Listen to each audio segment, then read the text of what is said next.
ay purihin, ngalan niya ay dakilain.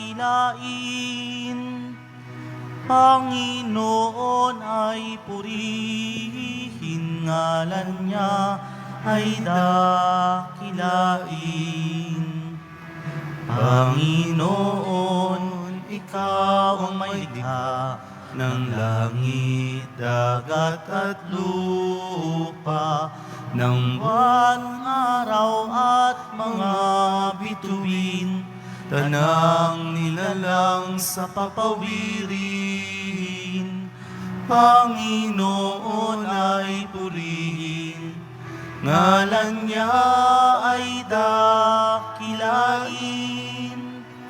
Panginoon ay purihin, ngalan niya ay dakilain. Ngalan niya ay dakilain. Sa ngalan ng Ama at ng Anak at ng Espiritu Santo, Amen. ang pagpapala at kapayapaan mula sa Diyos na Ama natin at sa Panginoong Hesukristo naway sumainyo. At sumaiyo rin. Mga kapatid, tinipon tayo bilang kaanib ng angkan ng Diyos, kaya dumulog tayo sa maawaing Panginoong nagpapatawad ng lubos. Sinugong tagapagpagaling sa mga nagsisisi, Panginoon, kaawaan mo kami. Panginoon, kaawaan mo kami. Dumating na tagapag-anyayang mga makasalanan ay magsisi, Kristo, kaawaan mo kami. Kristo, kaawaan mo kami. Nakaluklok ka sa kanan ng Diyos Ama para ipamagitan kami. Panginoon, kaawaan mo kami. Panginoon, kaawaan mo kami. Kaawaan tayo na makapangyarihang Diyos, patawarin tayo sa ating mga kasalanan at patnubayan tayo sa buhay na walang hanggan. Amen. Manalangin tayo. Ama naming makapangyarihan, gawin mong lagi naming matapat na sundin ang loob mo upang kami wagas na makapaglingkod sa iyo. Sa pamamagitan ni Jesucristo, kasama ng Espiritu Santo, magpasawalang hanggan. Amen.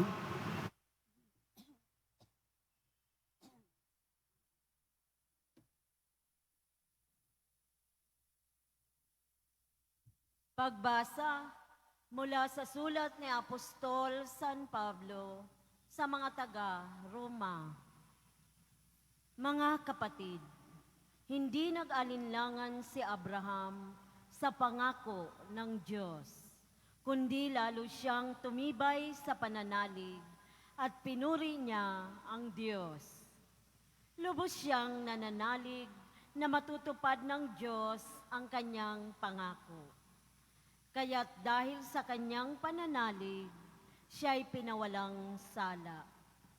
Ngunit ang salitang pinawalang sala ay hindi lamang para sa kanya, kundi para rin sa atin. Tayo'y pinawalang sala dahil sa ating pananalig sa Diyos na muling bumuhay kay Jesus na Panginoon natin. Ipinapatay siya dahil sa ating mga kasalanan at muling binuhay upang tayo'y mapawalang sala. Ang salita ng Diyos. Salamat sa Diyos. Poong Diyos ay purihin, nilingap niya ang Israel. Poong Diyos ay purihin, nilingap niya ang Israel. Nagpadala ang Diyos sa atin ng isang makapangyarihang tagapagligtas mula sa lipi ni David na kanyang lingkod. Ipinangako niya sa pamamagitan ng kanyang mga banal na propeta noong una. Poong Diyos ay purihin, nilingap niya ang Israel. Na ililigtas niya tayo sa ating mga kaaway at sa kamay ng lahat ng napupuot sa atin. Ipinangako rin niya na kahahabagan ang ating mga magulang at aalalahanin ang kanyang banal na tipan. Poong Diyos ay purihin, nilingap niya ang Israel. Yan ang sumpang binitiwan niya sa ating amang si Abraham, na ililigtas tayo sa ating mga kaaway upang walang takot na makasamba sa Kanya at maging banal at matuwid sa Kanyang paningin habang tayo'y nabubuhay. Poong Diyos ay purihin, nilingap niya ang Israel.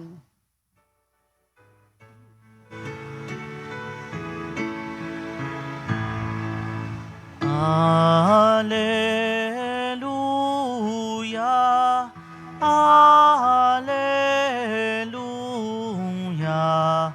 Alleluia, Alleluia.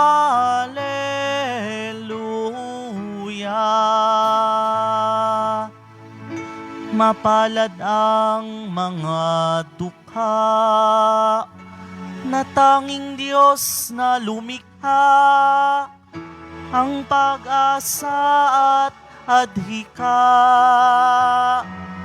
Alleluia, Alleluia, Alleluia, Alleluia.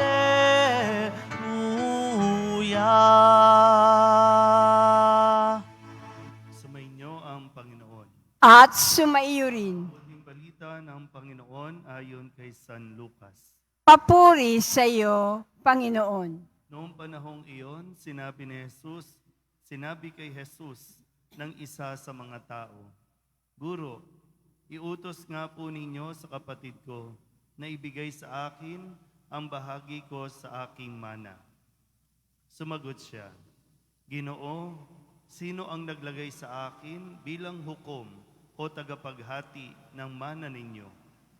At sinabi niya sa kanilang lahat, Mag-ingat kayo sa lahat ng uri ng kasakiman, sapagkat ang buhay ng tao ay wala sa laki ng kayamanan. At pagkatapos ay isinaysay ni Jesus ang talinghagang ito. Ang bukirin ng isang mayaman ay umani ng sagana. Kaya't nasabi niya sa sarili, Ano ang gagawin ko? Wala na akong paglagyan ng aking ani. Gigibain ko ang aking mga kamalig at magtatayo ako ng lalong mas malalaki. Doon ko ilalagay ang aking ani at ari-arian. At sasabihin ko sa aking sarili, Ayan, marami na akong ari-arian. Hindi na ako kukulangin habang buhay. Kaya't mamamahinga na lang ako, kakain, iinom at magsasaya. Ngunit sinabi sa kanya ng Diyos, Hangal, sa gabing ito'y babawian ka ng buhay. Kanino mapupunta ang mga bagay na inihanda mo? Ganyan ang sasapitin ng nagtitipon ng kayamanan para sa sarili, ngunit dukha naman sa paningin ng Diyos. Ang mabuting balita ng Panginoon. Pinupuri ka namin, Panginoong Heso Kristo. Isang magandang hapon sa inyong lahat. Nawa po ay malinaw at naway talagang mapagnilayan natin ito pong ebanghelyo natin sa ngayon. Kasi ang usapin ng pera, malaking issue sa atin yan. At pag wala kang pera, malungkot ka. Pag may pera ka, mag-aaway-away naman kayo. Isang dahilan ng pag-aaway-away ng magkakapatid o pamilya, pera. Kaya ito, isang bagay, sabi nung isa, sumigaw, Guro, Panginoon, iutos nyo nga, sabihan nyo nga yung kapatid ko na ibigay sa akin yung mana ko, yung share ko. Pero ang sagot ni Kristo, ako ba'y inilagay para maging hukom o tagapaghati ng mana ninyo? Maraming panalangin, lumalapit kay Kristo, umihiling, agad namang tinutugunan niya ng Diyos. Lalo na kung ikaw ay may sakit, naalala niyo yung mga ketongin, sinabi lang ng mga ketongin, mahabag po kayo sa amin, pinagaling yon ni Kristo. Yung namatay na bata, binuhay yon. Yung babae na dinudugo, pinagaling yon. At nagtuturo pa siya. Yun ang focus, yun yung gustong gawin ni Kristo. Hindi niya, para bang hindi niya bibigyan ng importansya kung ang idudulog mo ay tungkol sa pera, tungkol sa kayamanan. Tatanggihan niya yan. Kasi para bang pag dito, dapat alam na natin kung anong dapat gawin. Diba? Kung yung sasagot niya, no, kaya nga patapos, ako ba'y pinadala dito para maging tagapaghati ng pera ninyo, ng mana ninyo? At sinundan niya kaya mag-ingat kayo sa lahat ng uri ng kasakiman. Sabihin nyo nga sa katabi ninyo, huwag kang sakim. Dalawa kasi yan, di ba? No? Kung ikaw yung may kaya, ikaw yung may pera, nagiging sakim ka kapag ayaw mong magbahagi, ayaw mong mag-share. Nagiging sakim ka rin kung hingi ka na lang ng hingi, asa ka na lang ng asa. Kasakiman din yan. Ayaw mo magtrabaho, ayaw mong kumilos, kasi kaya inaasahan mo na lang yung pwede mong makuha na parte sa iyong kapatid, kamag-anak, magulang. Hindi ka pakikinggan ng Diyos kung ang idadaing mo dito, Panginoon, Poong Nazareno, sana naman po ibigay na sa akin yung pera, yung share ko. Hindi ka na yan. Parang sa konteksto ng ating ebanghelyo, walang panahon ng Diyos para dyan. Kasi malinaw na nga, dapat alam na natin kung ano ang dapat gawin. Kasi ang sabi hindi nakasalalay sa laki ng kayamanan ang buhay mo. Yung ikasasaya mo, wala sa pera. Nakakalungkot lang, mas mahalaga sa atin ang pera kesa sa relasyon ng pamilya. Mas gusto natin na may pera kesa dun sa maayos ang ugnayan ng magkakapatid. So, paano nang gagawin natin ito? Sa isang araw, real talk tayo mga kapatid. Yung pinag-aaway-awayan natin, pagdating ng araw, wala namang patutunguhan yan. Lalo pa kapag, ang sabi nga dito, sabi din sa talinghaga, hangal ka. Sige, angkinin mo yan. Sige, sarilinin mo yan. Mamaya, kukunin na ang buhay mo. Kanino mapupunta yan? Ibig sabihin, parang, hindi naman tayo nagiging ipokrito, Kailangan natin ng pera. Hindi yan idinideny. Kaya nga dapat magsumikap ka, magtrabaho ka. Pero wag naman puro pera lang yung basihan para tayo mabuhay. Wag lang puro pera yung basihan para tayo magkaroon ng maayos na ugnayan. Kasi yun yung mas maganda. Yun yung mas gusto ng Diyos sa pagtuunan natin ng pansin. Alam mo na kung ano ang dapat mong gawin. Kung sakasakali, sabi ko nga, kung yan ang idinudulog mo sa Poong Nazareno, alam mo na ang dapat gawin. Kalimutan mo na yan. O kaya naman, kung sadyang ikaw ang pinagpala, huwag ka namang madamot. Dapat alam mo na rin yan kung paano ka magbahagi. Wala naman pong pinabayaan ang Nazareno. Basta't mayroon tayong sipag, tiyaga, at pananampalataya sa Kanya, magiging masaya ang ating pamumuhay kahit wala tayo ng mga material na bagay. Amen?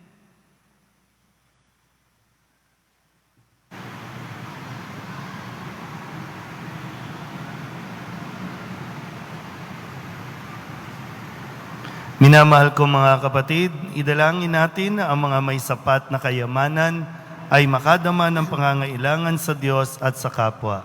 Ang ating pong itutugon, Panginoon, makinig nawa sa Diyos ang lahat ng tao. Panginoon, makinig nawa sa Diyos ang lahat ng tao. Upang maitulong ng simbahan sa lahat ng bansa ang kayamanang patatagpuan lamang sa kaharian ng Diyos. Manalangin tayo. Panginoon, makinig nawa sa Diyos ang lahat ng tao. Upang laging maisip ng mga katolikong mahihaya na tumulong sa mahihirap, gawa ng kalabigan. Manalangin tayo. Panginoon, makinig nawa sa Diyos ang lahat ng tao.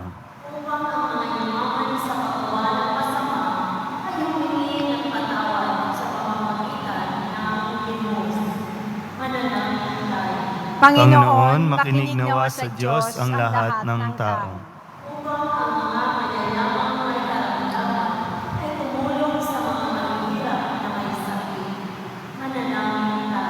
Panginoon, makinig nawa sa Diyos ang lahat ng tao. Dilog din natin sa Panginoon ang ating mga personal na kahilingan at mga panalangin para sa ating mga pamilya at sa lahat ng panalangin na hiniling na ipagdasal sa misang ito.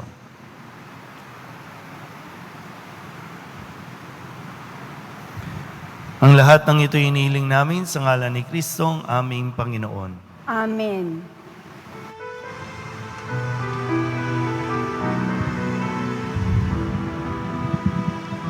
Napay nadala kaloob ng Ama, ang bunga ng gawa at sa lupa mula. Ipinagdarasal, tanggapit, basbasan, biyaya mong bigay, gawin yung katawan. Ang alak na dala, kaloob ng Ama, ang bunga ng gawa sa sanga nagmula.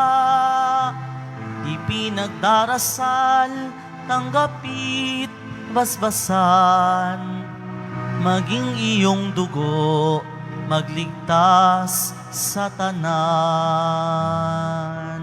Manalangin kayo mga kapatid upang paghahain natin ay kalugdan ng Diyos Amahang makapangyarihan.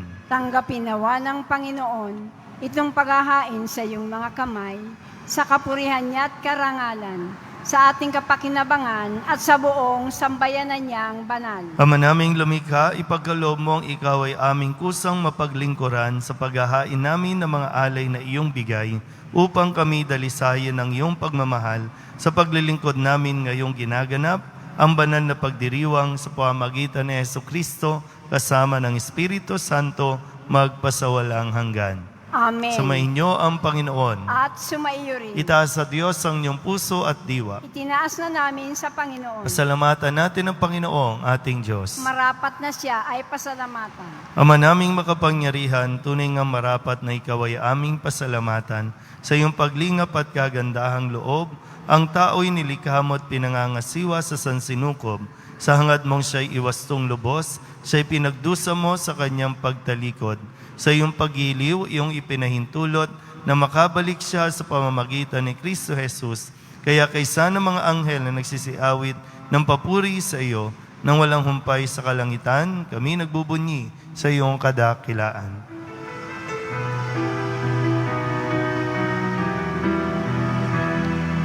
Santo, Santo, Santong Panginoong Diyos ng mga hukbo, napupuno ang langit at lupa ng kadakilaan mo. Hosana, Hosana sa kaitaasan. Hosana, Hosana sa kaitaasan. Pinagpala ang naparirito sa ngalan ng Panginoon. Hosana, Hosana sa kaitaasan. Hosana, Hosana sa kaitaasan. Hosana, Hosana sa kaitaasan. Hosana, Hosana sa kaitaasan. Ama naming banal, ikaw ang bukal ng tanang kabanalan, kaya't sa pamamagitan ng iyong Espiritu, gawin mong banal ang kaloob na ito upang para sa aming maging katawan at dugo ng aming Panginoong Hesukristo. Bago niya pinagtiis ang kusang loob na maging handog, hinawakan niya ang tinapay, pinasalamatan kaniya, pinaghati-hati ni iyon, iniabot sa kanyang mga alagad at sinabi, tanggapin ninyong lahat ito at kanin, ito ang aking katawan na ihahandog para sa inyo.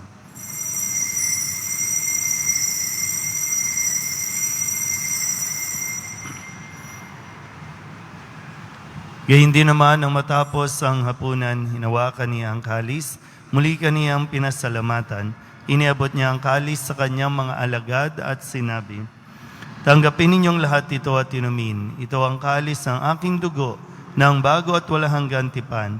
Ang aking dugo na ibubuhos para sa inyo at para sa lahat, sa pagpapatawad ng mga kasalanan.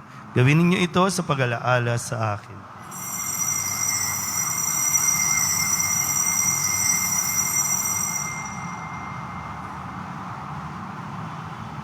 Pagbunyi natin ang misteryo ng pananampalataya.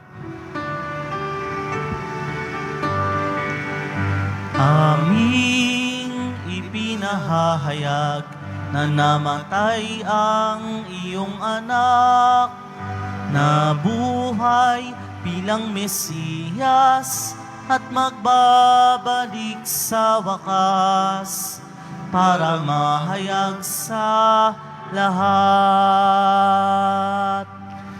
Ang mga ginagawa namin ngayon ang pag-alaala sa pagkamatay at muling pagkabuhay ng iyong anak, kaya tiniaalay namin sa iyo ang tinapay na nagbibigay buhay at ang kalis na nagkakaloob ng kaligtasan. Kami nagpapasalamat dahil kami iyong minarapat na tumayo sa harap mo para maglingkod sa iyo.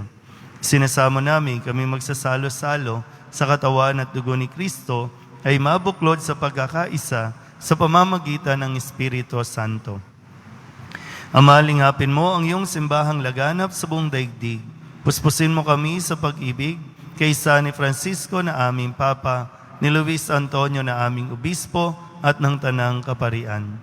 Alalahanin mo rin ang mga kapatid naming nahimlay na may pag-asang sila'y muling mabubuhay, gayon din ang lahat ng mga pumanaw. Hawaan mo sila at patuloyin sa iyong kaliwanagan. Kawaan mo at pagintapatin kaming lahat na makasalo sa iyong buhay na walang wakas. Kaysa ng mahal na Birhen Maria na Ina ng Diyos, ng kabiyak ng puso niyang si San Jose. Kaysa ng mga apostol at ng lahat ng mga banal na namuhay dito sa daigdig ng kalugod-lugod sa iyo, may pagdiwang nawa namin ang papupuri sa irarangal mo sa pamamagitan ng iyong anak na aming Panginoong Hesukristo. Sa pamamagitan ni Kristo, kasama niya at sa Kanya, ang lahat ng parangal at papuri ay sa iyo, Diyos Amang makapangyarihan, kasama ng Espiritu Santo, magpasawalang hanggan.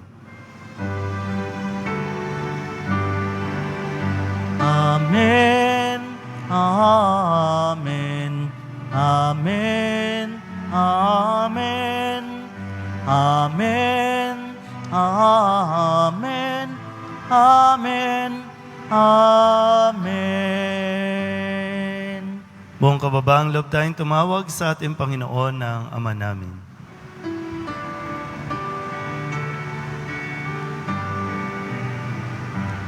Ama naming sumasalangit ka, sambahin ang ngalan mo.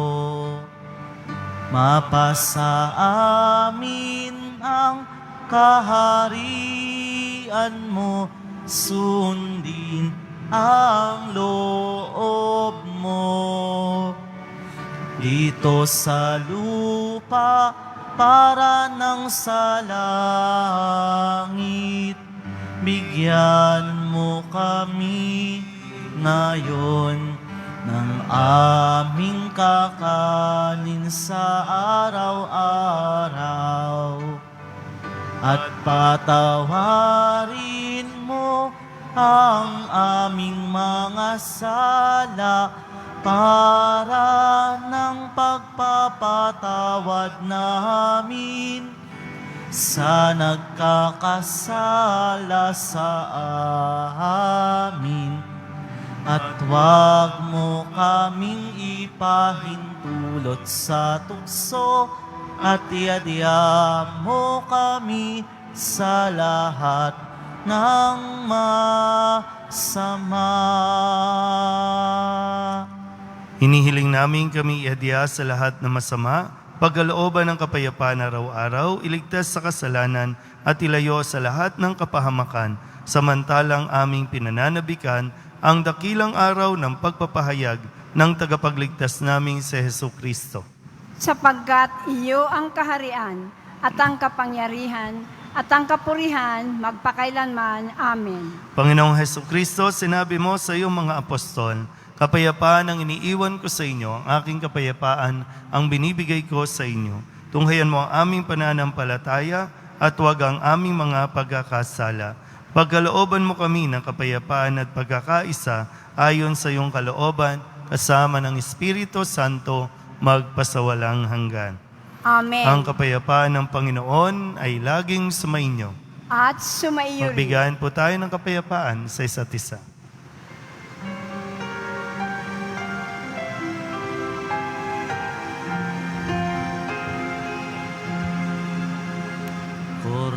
Kordero ng Diyos na nag-aalis ng mga kasalanan ng sanlibutan, maawa ka sa amin. Kordero ng Diyos na nag-aalis ng mga kasalanan ng sanlibutan, maawa ka sa amin.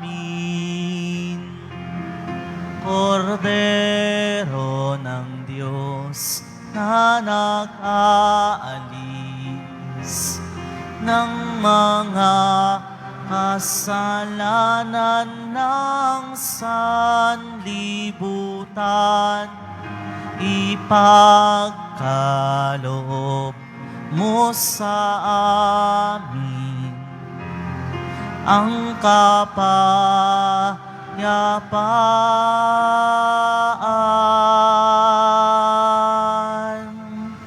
Ito ang kordero ng Diyos. Ito ang nag-aalis ng kasalanan ng sanlibutan. Mapalad ang mga inaanyayahan sa kanyang piging.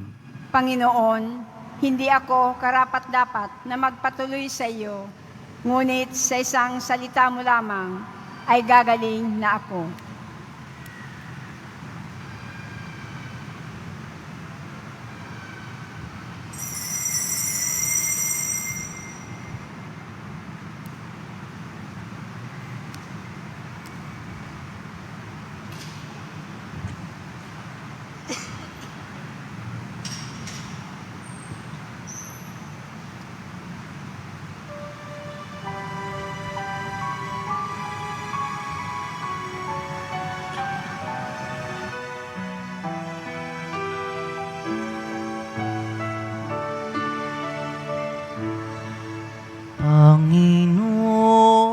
Panginoon, turuan mo akong maging bukas palad.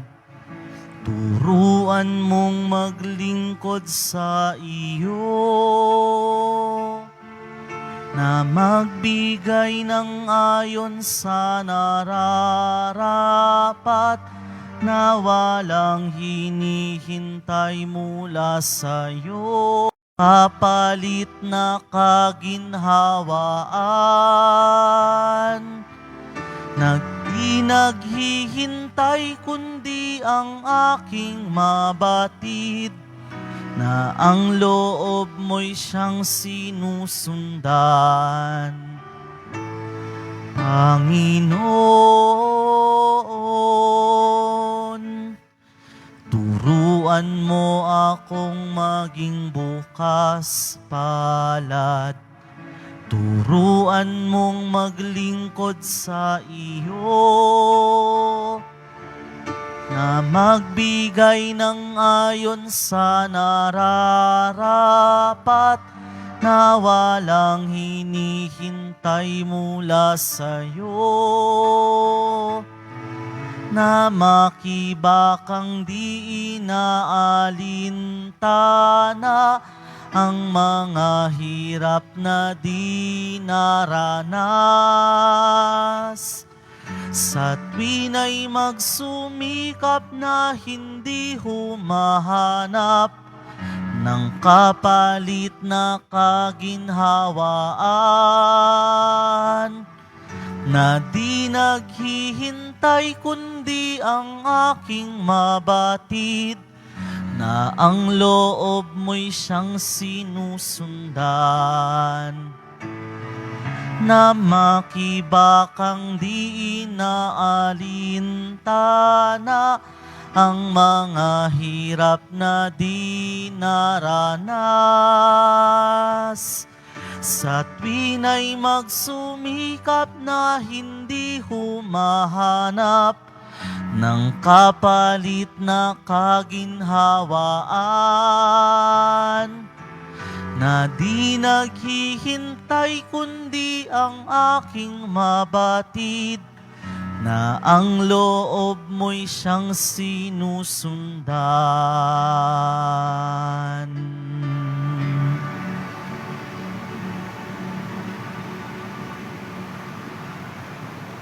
Manalangin tayo. Ama naming mapagmahal, gawin mong sa aming banal na pakikinabang, kami ngayon ay iyong matulungan at mahubog para mamuhay sa kalangitan sa pamamagitan ni Jesucristo kasama ng Espiritu Santo magpasawalang hanggan. Amen. Sumainyo ang Panginoon. At sumaiyo rin. Manalangin tayo para sa pagbabasbas. Mahal na pong Jesus Nazareno, inihayag mo sa pamamagitan ng krus ang walang maliw na pag-ibig ng Diyos sa sangkatauhan.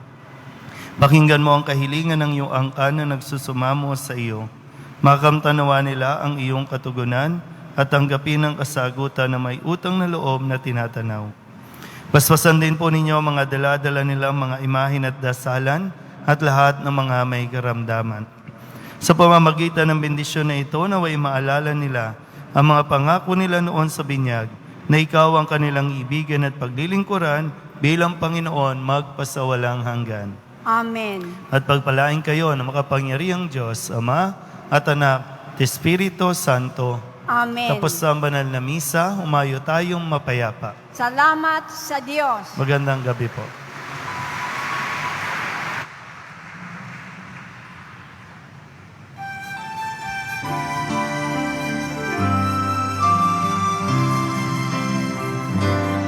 Nuestro Padre Jesus Nazareno, sinasamba ka namin,